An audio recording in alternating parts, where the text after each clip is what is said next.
Welcome to the STA Compact Service Training Program. This section of the training program is designed to give you a general look at the unit so you can become familiar with it before a more in-depth look within it. We will be covering the electrical and mechanical layout of the unit.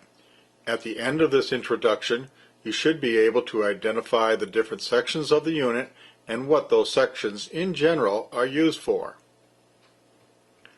The STA Compact is an automated laboratory piece of equipment designed to diagnose and monitor coagulation abnormalities.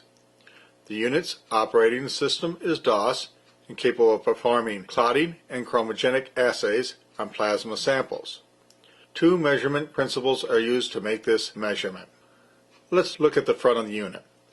The left door gives you access to the floppy drive, circuit boards, and the power supply LEDs.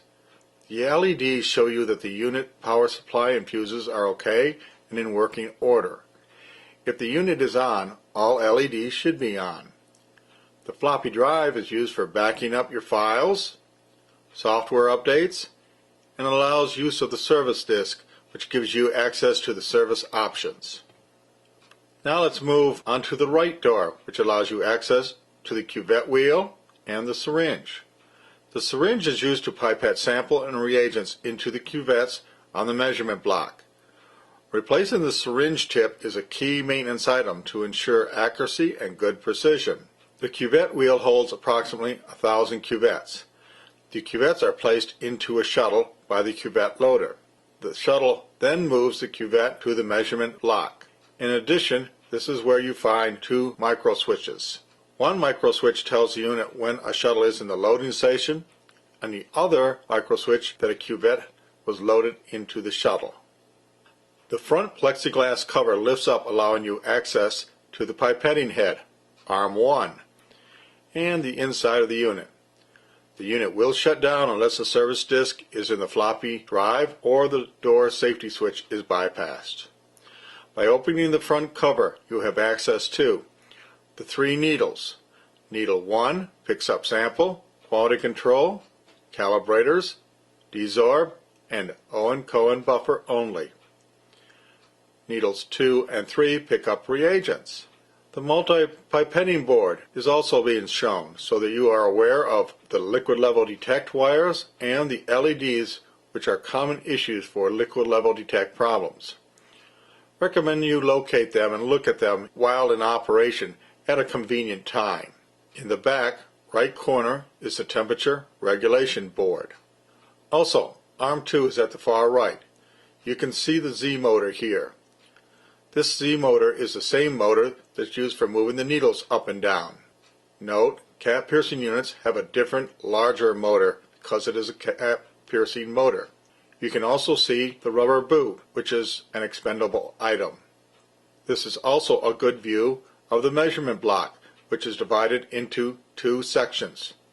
Front 16 sections are incubation wells, which are kept at 37 degrees C. There are 4 measurement wells, and note that the wells are counted from back of the unit to the front. 1 through 16 are incubation wells, 1 through 4 are measurement wells. This is also a good picture of the chronometry analog board for clotting tests and the A to D photometric measurement board for optical measurements. In front of the measurement block sits the waste container for the cuvettes. The cuvettes are disposed of here after the measurement cycle. The cuvette waste drawer rides in and out on a steel guide rail. Below the plexiglass cover there are 2 drawers. The one on the right is the product drawer and is used for reagents, quality control, and calcium chloride. The one on the left is used for samples and Owen-Cohen buffer. Both drawers contain a sample and a reagent display board and a sample and product detection board. They are easily removed by putting 2 fingers under the display board at the front of the unit and lifting up. Most common problem for one spot not to be read is pieces of label blocking the light path of the detectors. Cleaning will resolve those issues. There are 2 drawer motors in the back which move the drawers in and out. In the back of the reagent drawer you can see the wash wells for the 3 needles. They should never overflow. They should be able to hold solution. Quality control issue and the #1 failure for many years with the STA Compact is wash wells overflowing due to the failure of the EV valve or BBs in a wash well. The right side of the unit is divided into compartments. For the most part, each compartment supports different systems within the unit. The left section supports the fluidic system for the 3 needles. From the top down, you have a pipetter assembly, which picks up the reagents and samples for needles number 1, 2, and 3. A little to the right is the block of 3 EV valves, which control which needle is being used. Below that, you've got a Velcor pump, which pushes cleaning agent through the needles for washing. And note, there should never be any air bubbles in the tubing between those assemblies. Bottom of this section is the cooling reservoir bottle, which is used for cooling and heating of the product drawer and the measurement block. This can be filled almost to the top with glycol or water. Water was used for many years and was switched to glycol to prevent unit from freezing during shipments. At the top center section, you have the optical module, which supplies the light for the chromogenic tests. To the right of that, the EV valves for arm number 2, which moves the cuvettes from the shuttle to the wells. Below that, at the bottom center, you have the cleaning solution bottle and the waste bottle. Now to the far right. At the bottom, far right, you have the clean reservoir bottle, which gets its cleaning solution from the large cleaning reservoir, which we mentioned earlier.